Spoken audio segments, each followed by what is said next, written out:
Bienvenue sur Classique en lecture. Arsène Lupin, gentleman cambrioleur, de Maurice Leblanc, lu par Iris. Chapitre 4. Le mystérieux voyageur. La veille, j'avais envoyé mon automobile à Rouen par la route. Je devais l'y rejoindre en chemin de fer et de là me rendre chez des amis qui habitaient les bords de la Seine. Or, à Paris, quelques minutes avant le départ, 7 messieurs envahirent mon compartiment. 5 d'entre eux fumaient. Si court que soit le trajet en rapide, la perspective de l'effectuer en telle compagnie me fut désagréable, d'autant que le wagon, d'ancien modèle, n'avait pas de couloir. Je pris donc mon pardessus, mes journaux, mon indicateur, et me réfugiai dans un compartiment voisin. Une dame s'y trouvait. À ma vue, elle eut un geste de contrariété, qui ne m'échappa point, et elle se pencha vers un monsieur planté sur le marchepied, son mari sans doute, qui l'avait accompagné à la gare. Le monsieur m'observa, et l'examen se termina probablement à mon avantage, car il parla bas à sa femme, en souriant, de l'air dont on rassure un enfant qui a peur. Elle sourit à son tour, et me glissa un œil amical, comme si elle comprenait tout à coup que j'étais un de ces galants hommes avec qui une femme peut rester enfermée 2 heures durant dans une petite boîte de 6 pieds carrés, sans avoir rien à craindre. Son mari lui dit : « Tu ne m'en voudras pas, ma chérie, mais j'ai un rendez-vous urgent, et je ne puis attendre. » Il l'embrassa affectueusement et s'en alla. Sa femme lui envoyait par la fenêtre de petits baisers discrets et agita son mouchoir. Mais un coup de sifflet retentit. Le train s'ébranla. À ce moment précis, et malgré les protestations des employés, la porte s'ouvrit et un homme surgit dans notre compartiment.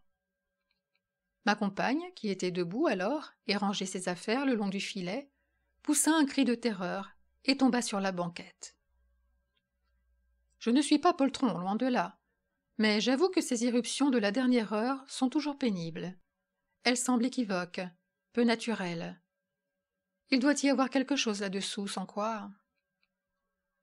L'aspect du nouveau venu, cependant, et son attitude, eussent plutôt atténué la mauvaise impression produite par son acte. De la correction, de l'élégance presque, une cravate de bon goût, des gants propres, un visage énergique. Mais au fait, où diable avais-je vu ce visage ? Car le doute n'était point possible. Je l'avais vu. Du moins, plus exactement, je retrouvais en moi la sorte de souvenir que laisse la vision d'un portrait plusieurs fois aperçu et dont on n'a jamais contemplé l'original. Et en même temps, je sentais l'inutilité de tout effort de mémoire, tellement ce souvenir était inconsistant et vague. Mais ayant reporté mon attention sur la dame, je fus stupéfait de sa pâleur et du bouleversement de ses traits. Elle regardait son voisin.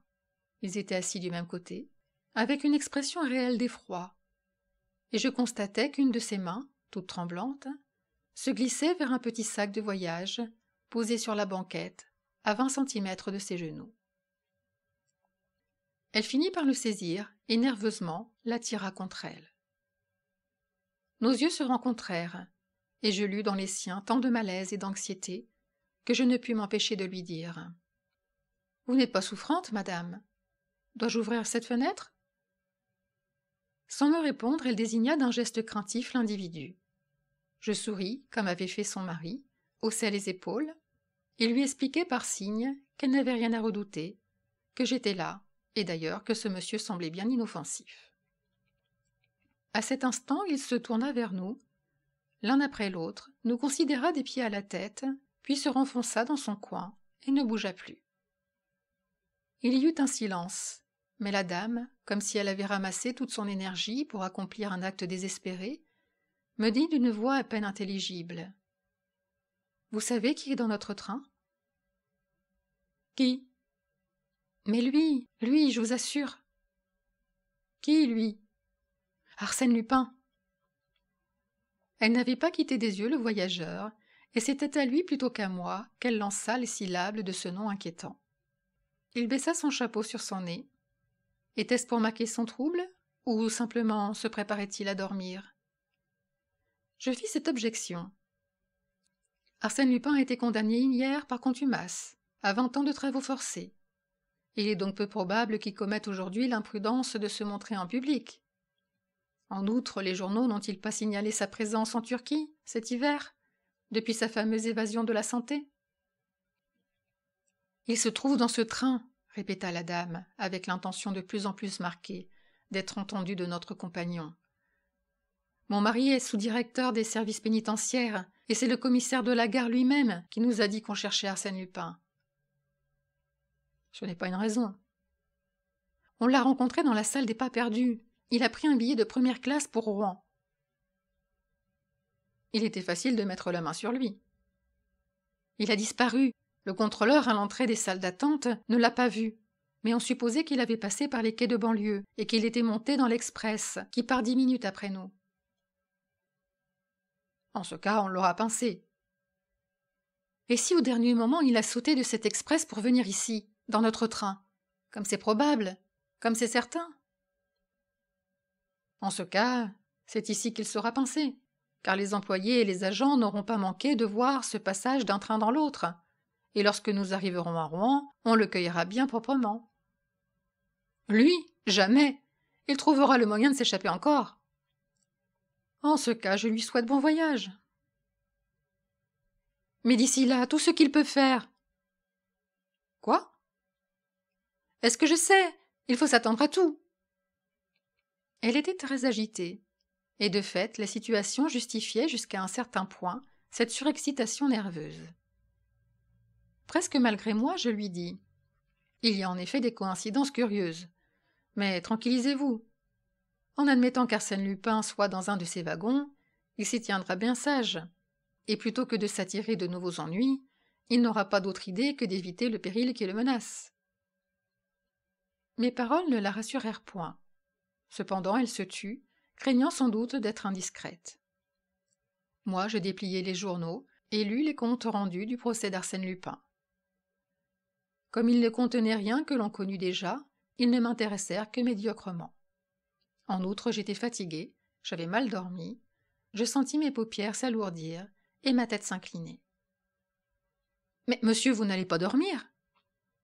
La dame m'arrachait mes journaux et me regardait avec indignation.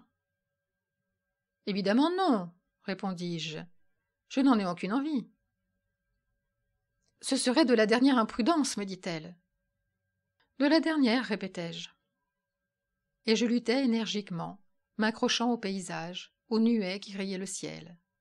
Et bientôt tout cela se brouilla dans l'espace, l'image de la dame agitée et du monsieur assoupi s'effaça dans mon esprit, et ce fut en moi le grand, le profond silence du sommeil.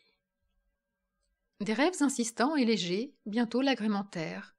Un être qui jouait le rôle et portait le nom d'Arsène Lupin y tenait une certaine place. Il évoluait à l'horizon, le dos chargé d'objets précieux, traversait des murs et démeublait des châteaux. Mais la silhouette de cet être, qui n'était d'ailleurs plus Arsène Lupin, se précisa. Il venait vers moi, devenait de plus en plus grand, sautait dans le wagon avec une incroyable agilité et retombait en plein sur ma poitrine. Une vive douleur, un cri déchirant. Je me réveillai. L'homme, le voyageur, un genou sur ma poitrine, me serrait à la gorge. Et je vis cela très vaguement, car mes yeux étaient injectés de sang. Je vis aussi la dame qui se convulsait dans un coin, en proie à une attaque de nerfs. Je n'essayais même pas de résister. D'ailleurs, je n'en aurais pas eu la force. Mes tempes bourdonnaient, je suffoquais, je râlais. 1 minute encore, et c'était l'asphyxie. L'homme dut le sentir. Il relâcha son étreinte. Sans s'écarter, de la main droite, il tendit une corde où il avait préparé un nœud coulant, et d'un geste sec, me lia les 2 poignets. En un instant, je fus garrottée, bâillonnée, immobilisée. Et il accomplit cette besogne de la façon la plus naturelle du monde, avec une aisance où se révélait le savoir d'un maître, d'un professionnel du vol et du crime. Pas un mot, pas un mouvement fébrile, du sang-froid et de l'audace. Et j'étais là, sur la banquette, ficelée comme une momie, moi, Arsène Lupin. En vérité, il y avait de quoi rire, et malgré la gravité des circonstances, je n'étais pas sans apprécier tout ce que la situation comportait d'ironique et de savoureux.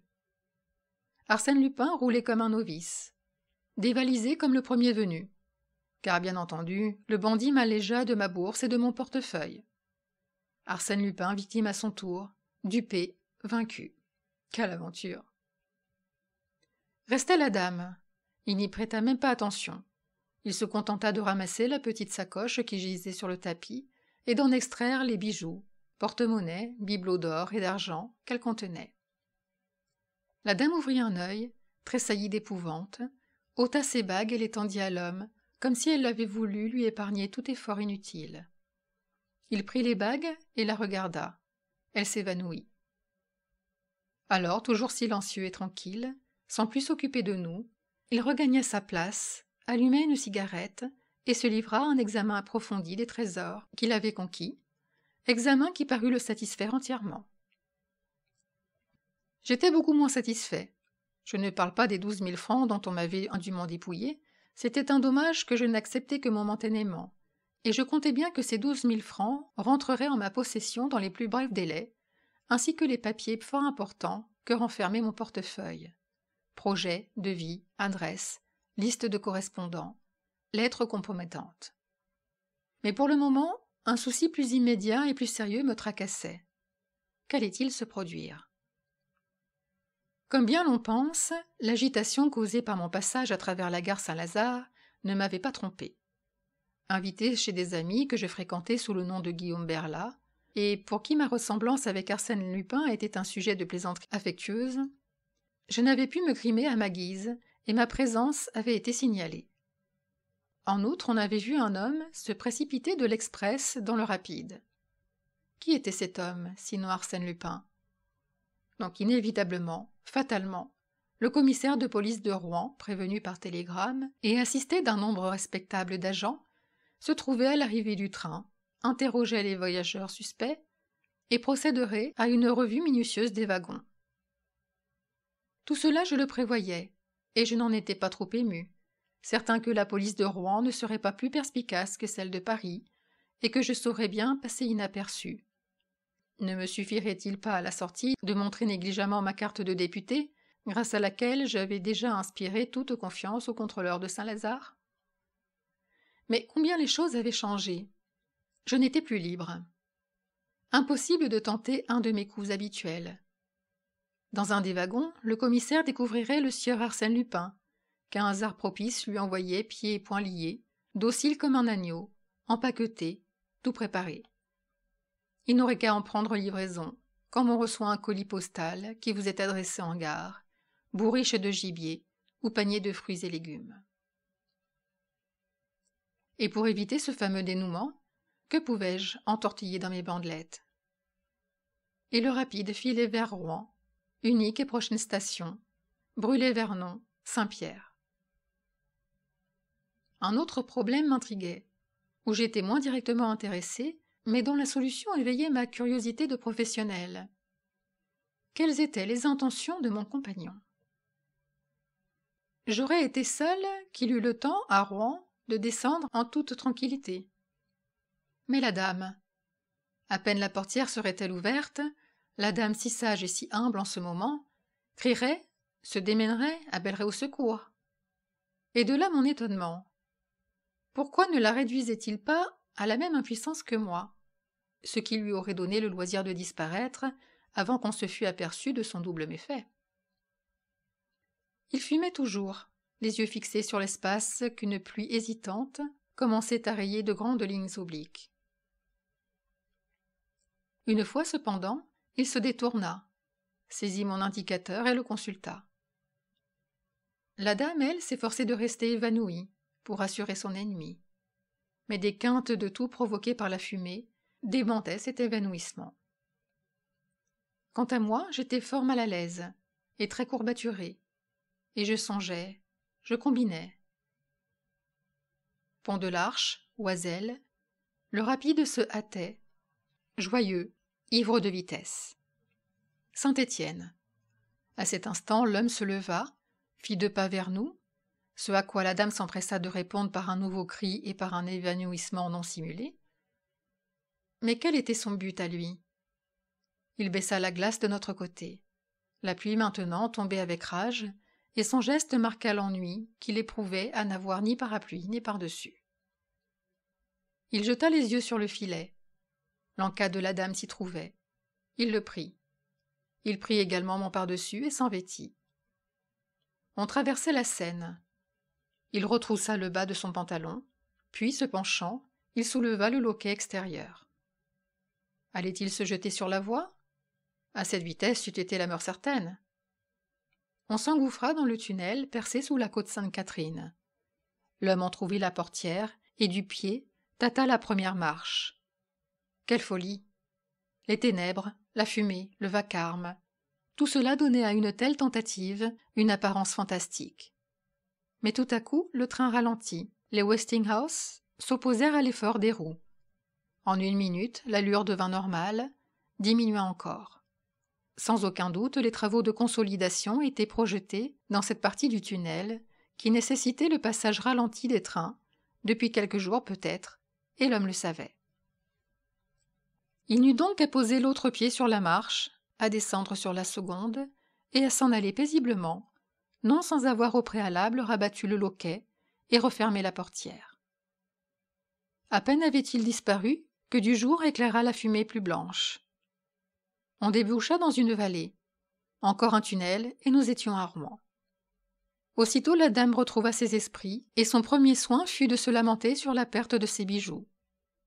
Je l'implorai des yeux. Elle comprit et me délivra du bâillon qui m'étouffait. Elle voulait aussi dénouer mes liens, mais je l'en empêchai. Non, non, il faut que la police voie les choses en l'état. Je désire qu'elle soit édifiée sur ce gredin. Et si je tirais la sonnette d'alarme? Trop tard, il fallait y penser pendant qu'il m'attaquait. Mais il m'aurait tué. Ah, monsieur, vous l'avais-je dit qu'il voyageait dans ce train? Je l'ai reconnu tout de suite, d'après son portrait, et le voilà parti avec mes bijoux. On le retrouvera, n'ayez pas peur. Retrouver Arsène Lupin? Jamais. Cela dépend de vous, madame. Écoutez.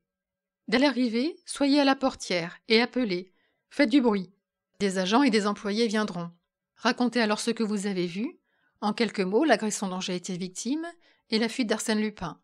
Donnez son signalement, un chapeau mou, un parapluie, le vôtre, un par-dessus gris à taille. Le vôtre, dit-elle. Comment le mien? Mais non, le sien. Moi je n'en avais pas. Il m'avait semblé qu'il n'en avait pas non plus quand il est monté. Si, à moins que ce soit un vêtement oublié dans le filet. En tout cas, il l'avait quand il est descendu, et c'est là l'essentiel. Un par-dessus gris à taille, rappelez-vous. Ah, j'oubliais. Dites votre nom dès l'abord. Les fonctions de votre mari stimuleront le zèle de tous ces gens. On arrivait.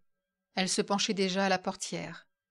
Je repris d'une voix un peu forte, presque impérieuse, pour que mes paroles se gravassent bien dans son cerveau. Dites aussi mon nom, Guillaume Berla. Au besoin, dites que vous me connaissez. Cela nous gagnera du temps. Il faut qu'on expédie l'enquête préliminaire. L'important, c'est la poursuite d'Arsène Lupin. Vos bijoux. Il n'y a pas d'erreur, n'est-ce pas? Guillaume Berla, un ami de votre mari. Entendu, Guillaume Berla. Elle appelait déjà et gesticulait. Le train n'avait pas stoppé qu'un monsieur montait, suivi de plusieurs hommes. L'heure critique sonnait. Haletante, la dame s'écria. « Arsène Lupin, il nous a attaqués. Il a volé mes bijoux. Je suis madame Renaud. Mon mari est sous-directeur des services pénitentiaires. Ah, tenez, voici précisément mon frère, Georges Ardel, le directeur du Crédit Rouennais. Vous devez savoir. » Elle embrassa un jeune homme qui venait de nous rejoindre et que le commissaire salua, et elle reprit et pleurait. « Oui, Arsène Lupin, tandis que monsieur dormait, il s'est jeté à sa gorge. Monsieur Berla, un ami de mon mari. » Le commissaire demanda. « Mais où est-il, Arsène Lupin ?»« Il a sauté du train sous le tunnel après la Seine. »« Et vous êtes sûr que ce soit lui ?»« Si j'en suis sûr, je l'ai parfaitement reconnu. D'ailleurs, on l'a vu à la gare Saint-Lazare. Il avait un chapeau mou. »« Non pas. Un chapeau de feutre dur, comme celui-ci, rectifia le commissaire en désignant mon chapeau. Un chapeau mou, je l'affirme, répéta madame Renaud, et un pardessus gris à taille. En effet, murmura le commissaire, le télégramme signale ce pardessus gris, à taille et à col de velours noir. À col de velours noir, justement, s'écria madame Renaud, triomphante. Je respirai. Ah, la brave, l'excellente amie que j'avais là. Les agents, cependant, m'avaient débarrassé de mes entraves. Je me mordis violemment les lèvres, du sang coula. Courbé en deux, le mouchoir sur la bouche, comme il convient à un individu qui est resté longtemps dans une position incommode et qui porte au visage la marque sanglante du bâillon, je dis au commissaire d'une voix affaiblie.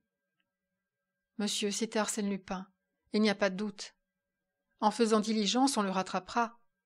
Je crois que je puis vous être d'une certaine utilité. » Le wagon, qui devait servir aux constatations de la justice, fut détaché. Le train continua vers Le Havre. On nous conduisit vers le bureau du chef de la gare, à travers la foule de curieux qui encombrait le quai. À ce moment, j'eus une hésitation. Sous un prétexte quelconque, je pouvais m'éloigner, retrouver mon automobile et filer. Attendre était dangereux. Qu'un incident se produisit, qu'une dépêche survint de Paris, et j'étais perdu. Oui, mais mon voleur. Abandonné à mes propres ressources, dans une région qui ne m'était pas très familière, je ne devais pas espérer le rejoindre. Bah, tenons le coup, me dis-je, et restons. La partie est difficile à gagner, mais si amusante à jouer. Et l'enjeu en vaut la peine. Et comme on nous priait de renouveler provisoirement nos dépositions, je m'écriai. « Monsieur le commissaire, actuellement Arsène Lupin prend de l'avance. Mon automobile m'attend dans la cour.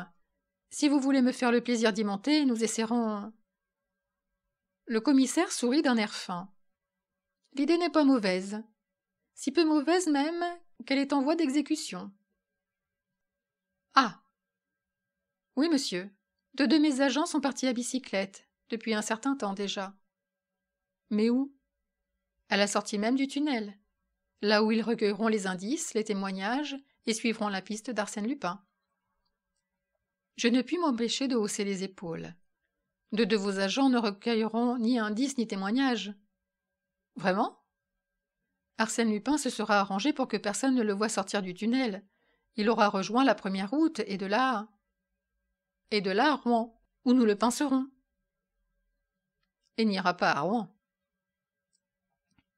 Alors il restera dans les environs, où nous sommes encore plus sûrs.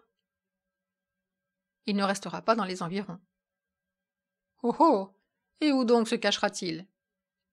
Je tirai ma montre. À l'heure présente, Arsène Lupin rôde autour de la gare de Darnétal. À 10h50, c'est-à-dire dans 22 minutes, il prendra le train qui va de Rouen, gare du Nord, à Amiens. Vous croyez ? Et comment le savez-vous ? Oh, c'est bien simple. Dans le compartiment, Arsène Lupin a consulté mon indicateur. Pour quelle raison ? Y avait-il, non loin de l'endroit où il a disparu, une autre ligne, une gare sur cette ligne, un train s'arrêtant à cette gare ? À mon tour, je viens de consulter l'indicateur. Il m'a renseigné. En vérité, monsieur, dit le commissaire, c'est merveilleusement déduit. Quelle compétence ! Entraîné par ma conviction, j'avais commis une maladresse en faisant preuve de tant d'habileté. Il me regardait avec étonnement, et je crus sentir qu'un soupçon l'effleurait. Oh, à peine, car les photographies envoyées de tous côtés par le parquet étaient trop imparfaites. Représentaient un Arsène Lupin trop différent de celui qu'il avait devant lui, pour qu'il lui fût possible de me reconnaître. Mais tout de même, il était troublé, confusément inquiet. Il y eut un moment de silence. Quelque chose d'équivoque et d'incertain arrêtait nos paroles. Moi-même, un frisson de gêne me secoua. La chance allait-elle tourner contre moi ? Me dominant, je me mis à rire. Mon Dieu, rien ne vous ouvre la compréhension comme la perte d'un portefeuille et le désir de le retrouver. Et il me semble que si vous vouliez bien me donner deux de vos agents, eux et moi, nous pourrions peut-être... Oh, je vous en prie, monsieur le commissaire, s'écria madame Renaud. Écoutez, monsieur Berla. » L'intervention de mon excellente amie fut décisive. Prononcé par elle, la femme d'un personnage influent, le nom de Berla devenait réellement le mien et me conférait une identité qu'aucun soupçon ne pouvait atteindre. Le commissaire se leva. « Je serais trop heureux, monsieur Berla, croyez-le bien, de vous voir réussir. Autant que vous, je tiens à l'arrestation d'Arsène Lupin. » Il me conduisit jusqu'à l'automobile. 2 de ses agents, qu'il me présenta, Honoré Massol et Gaston Delivet, y prirent place. Je m'installai au volant. Mon mécanicien donna le tour de manivelle. Quelques secondes après, nous quittions la gare. J'étais sauvée. Ah, j'avoue qu'en roulant sur les boulevards qui ceignent la vieille cité normande, à l'allure puissante de ma 35 chevaux, Moreau-Lepton, je n'étais pas sans concevoir quelque orgueil. Le moteur ronflait harmonieusement. À droite et à gauche, les arbres s'enfuyaient derrière nous. Et libre, hors de danger, je n'avais plus maintenant qu'à régler mes petites affaires personnelles avec le concours de 2 honnêtes représentants de la force publique. Arsène Lupin s'en allait à la recherche d'Arsène Lupin. Modeste soutien de l'ordre social, d'Olivet Gaston et Massol Honoré, combien votre assistance me fut précieuse. Qu'aurais-je fait sans vous? Sans vous, combien de fois, au carrefour, j'eusse choisi la mauvaise route? Sans vous, Arsène Lupin se trompait, et l'autre s'échappait. Mais tout n'était pas fini, loin de là. Il me restait d'abord à rattraper l'individu, et ensuite à m'emparer moi-même des papiers qu'il m'avait dérobés. À aucun prix, il ne fallait que mes 2 acolytes missent le nez dans ces documents, encore moins qu'ils ne s'en saisissent. Me servir d'eux et agir en dehors d'eux, voilà ce que je voulais, et qui n'était point aisé. À Darnétal, nous arrivâmes 3 minutes après le passage du train. Il est vrai que j'eus la consolation d'apprendre qu'un individu en pardessus gris, à taille, accolé de velours noir, était monté dans un compartiment de seconde classe, muni d'un billet pour Amiens. Décidément, mes débuts comme policier promettaient. Delivet me dit « Le train est express et ne s'arrête plus qu'à Montérolier-Buchy, dans 10 minutes. Si nous n'y sommes pas avant Arsène Lupin, il peut continuer sur Amiens, comme bifurquer sur Clères, et de là gagner Dieppe ou Paris. » Montérolier? Quelle distance? 23 kilomètres. 23 kilomètres en 19 minutes. Nous y serons avant lui. La passionnante étape. Jamais ma fidèle Moreau-Lepton ne répondit à mon impatience avec plus d'ardeur et de régularité. Il me semblait que je lui communiquais ma volonté directement, sans l'intermédiaire des leviers et des manettes. Elle partageait mes désirs. Elle approuva mon obstination. Elle comprenait mon animosité contre ce gredin d'Arsène Lupin, le fourbe, le traître. Aurais-je raison de lui? Se jouerait-il une fois de plus de l'autorité, de cette autorité dont j'étais l'incarnation? « À droite !» cria Delivet. « À gauche! Tout droit !» Nous glissions au-dessus du sol. Les bornes avaient l'air de petites bêtes peureuses qui s'évanouissaient à notre approche. Tout à coup, au détour d'une route, un tourbillon de fumée, l'express du Nord. Durant 1 kilomètre, ce fut la lutte, côte à côte, lutte inégale, dont l'issue était certaine. À l'arrivée, nous le battions de 20 longueurs. En 3 secondes, nous étions sur le quai, devant les 2e classes. Les portières s'ouvrirent, quelques personnes descendaient. Mon voleur, point. Nous inspectâmes les compartiments. Pas d'Arsène Lupin. « Sapristi !» m'écriai-je. « Il m'aura reconnu dans l'automobile, tandis que nous marchions côte à côte, et il aura sauté. » Le chef du train confirma cette supposition. Il avait vu un homme qui dégringolait le long du remblai, à 200 mètres de la gare. « Tenez, là-bas, celui qui traverse le passage à niveau. » Je m'élançai, suivi de mes 2 acolytes, ou plutôt de l'un d'eux, car l'autre, Massol, se trouvait être un coureur exceptionnel, ayant autant de fond que de vitesse. En peu d'instants, l'intervalle qui le séparait du fugitif diminua singulièrement. L'homme l'aperçut, franchit une haie et détala rapidement vers un talus qu'il grimpa. Nous le vîmes encore plus loin. Il entrait dans un petit bois. Quand nous atteignîmes le petit bois, Massol nous y attendait. Il avait jugé inutile de s'aventurer davantage, dans la crainte de nous perdre. « Et je vous félicite, mon cher ami, lui dis-je. Après une pareille course, notre individu doit être à bout de souffle. Nous le tenons. » J'examinais les environs, tout en réfléchissant aux moyens de procéder seul à l'arrestation du fugitif, afin de faire moi-même des reprises que la justice n'aurait sans doute tolérées qu'après beaucoup d'enquêtes désagréables. Puis je revins à mes compagnons. « Voilà, c'est facile. Vous, Massol, postez-vous à gauche, vous, Delivet, à droite. De là, vous surveillez toutes les lignes postérieures du bosquet, et il ne peut en sortir, sans être aperçu de vous, par cette cavée où je prends position. S'il ne sort pas, moi, j'entre, et forcément, je le rabats sur l'un ou sur l'autre. Vous n'avez donc qu'à attendre. Ah, j'oubliais, en cas d'alerte, un coup de feu. » Massol et Delivet s'éloignèrent chacun de son côté. Aussitôt, ils eurent disparu. Je pénétrai dans le bois, avec les plus grandes précautions, de manière à n'être ni vu ni entendu. C'étaient des fourrés épais, aménagés pour la chasse, et coupés de sentes très étroits, où il n'était possible de marcher qu'en se courbant, comme dans des souterrains de verdure. L'une d'elles aboutissait à une clairière, où l'herbe était mouillée, présentait des traces de pas. Je les suivis en ayant soin de me glisser à travers les taillis. Elles me conduisirent au pied d'un petit monticule que couronnait une masure en plâtras, à moitié démolie. « Il doit être là, pensai-je. L'observatoire est bien choisi. » Je rampai jusqu'à proximité de la bâtisse. Un bruit léger m'avertit de sa présence, et de fait, par une ouverture, je l'aperçus qui me tournait le dos. En deux bonds, je fus sur lui. Il essaya de braquer le revolver qu'il tenait à la main. Je ne lui en laissai pas le temps et l'entraînai à terre, de telle façon que ses bras étaient pris sous lui, tordus, et que je pesai de mon genou sur sa poitrine.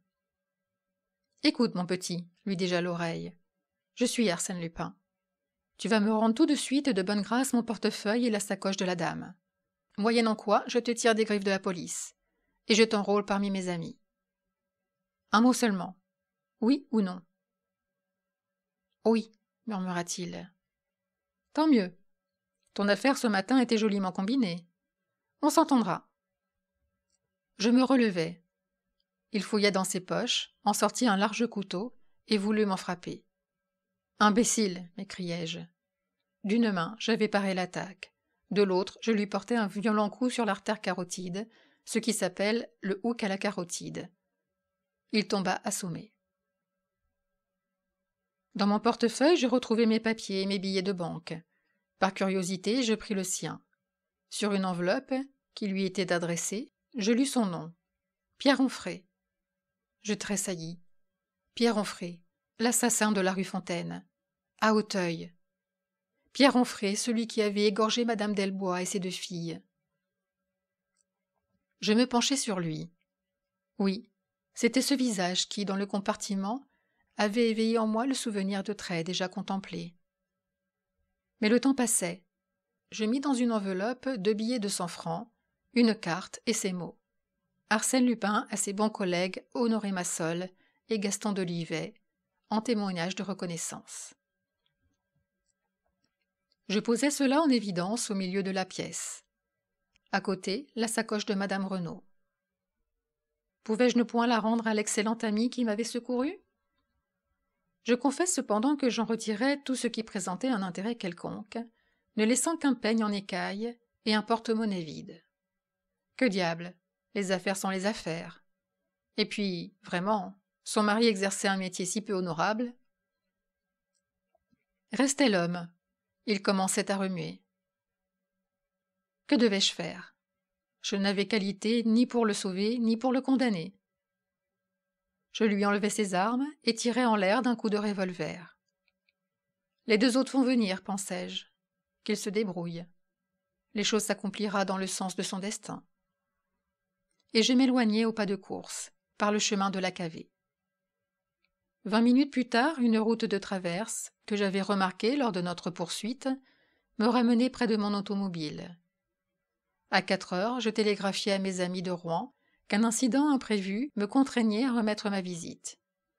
Entre nous, je crains fort, étant donné ce qu'il doit savoir maintenant, d'être obligé de la remettre indéfiniment. Cruelle désillusion pour eux. À 6 heures, je rentrai à Paris par l'Isle-Adam, Enghien et la Porte Bineau. Les journaux du soir m'apprirent que l'on avait enfin réussi à s'emparer de Pierre Onfray. Le lendemain, ne dédaignons point les avantages d'une intelligente réclame, l'Écho de France publiait cet entrefilé sensationnel. Hier, aux environs de Buchy, après de nombreux incidents, Arsène Lupin a opéré l'arrestation de Pierre Onfray. L'assassin de la rue Lafontaine venait de dévaliser sur la ligne de Paris au Havre Madame Renaud, la femme du sous-directeur des services pénitentiaires. Arsène Lupin a restitué à Madame Renaud la sacoche qui contenait ses bijoux et a récompensé généreusement les 2 agents de la sûreté qui l'avaient aidé au cours de cette dramatique arrestation. Merci d'avoir écouté Arsène Lupin, gentleman cambrioleur, sur Classique en lecture. Si cette vidéo vous a plu, vous pouvez la partager. Vous pouvez aussi aider la chaîne à se développer.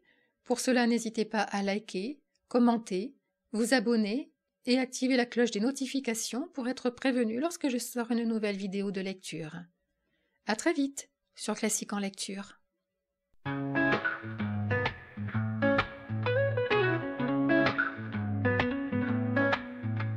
Arsène Lupin, maître du mystère, gentleman cambrioleur, plus léger que l'air. Dans l'ombre il se glisse, un sourire au coin.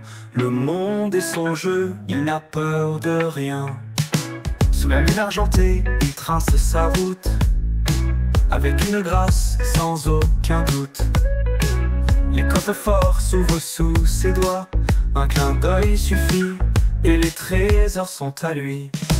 Les policiers courent après son ombre, mais lui disparaît dans la nuit sombre. Un geste élégant, un pas feutré, et Lupin s'évapore sans laisser de clé. Arsène Lupin, maître du mystère, gentleman cambrioleur, plus léger que l'air.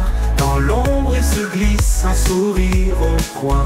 Le monde est son jeu, il n'a peur de rien. Il se joue des barons et des rois, les riches tremblent quand il est là. Mais son code d'honneur est clair et précis, il ne vole jamais sans raison, sans merci.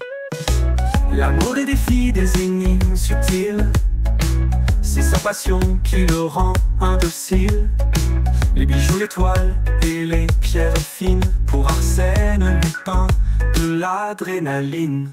Arsène Lupin, maître du mystère, gentleman cambrioleur, plus léger que l'air. Dans l'ombre il se glisse, un sourire au coin. Le monde est son jeu, il n'a peur de rien. À chaque coup il laisse une carte signée, son nom en lettres d'or toujours bien gravé. Il joue avec l'esprit des puissants, des faibles, mais toujours avec style et un brin espiègle. Et quand l'aube se lève sur ses exploits, il n'est déjà plus qu'un souvenir là-bas. Un murmure dans l'air, un souffle de vent, le gentleman cambrioleur, toujours gagnant. Arsène Lupin, maître du mystère, gentleman cambrioleur, plus léger que l'air. Dans l'ombre il se glisse, un sourire au coin. Le monde est son jeu, il n'a peur de rien. Arsène Lupin, éternel fantôme, le roi des voleurs, comme une icône. D'un clin d'œil au cœur et jamais vaincu, avec élégance, il nous salue.